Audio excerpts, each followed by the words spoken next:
अस्सलाम वालेकुम, आप देख रहे हैं ABN न्यूज़। मैं हूं खान। हेडलाइंस आपने जानी, आम खबर दें। कराची में MA जिना रोड जुबली सेंटर में अचानक आग लग गई। आग की इतला पर फायर ब्रिगेड की 2 गाड़ियां रवाना कर दी गई हैं। फायर ब्रिगेड हुकाम के मुताबिक आग बेसमेंट में कपड़े की दुकानों में लगी है। कराची में MA जिना रोड जुबली सेंटर में अचानक आग भड़क उठी। रेस्क्यू अमला मौका पर मौजूद है, जबकि फायर ब्रिगेड हुकाम का बताना है कि आग बेसमेंट में कपड़े की दुकानों पर लगी है। कराची में MA जिना रोड जुबली सेंटर में अचानक आग भड़क उठी। फायर ब्रिगेड की 2 गाड़ियां इस वक्त आग बुझाने में मसरूफ हैं। बिलाल अली मजीद बताएंगे। जी बिलाल, बताइएगा क्या वजूहत सामने आई हैं आग लगने की?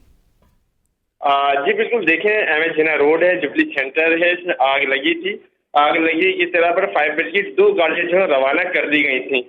अब जो है फायर ब्रिगेड की गाड़ियां काम कर रही हैं। इस वक्त जुबली सेंटर में आग लगने वाली पर आग पे काबू पा लिया गया है। आग बिल्डिंग की बेसमेंट में आग लगी थी।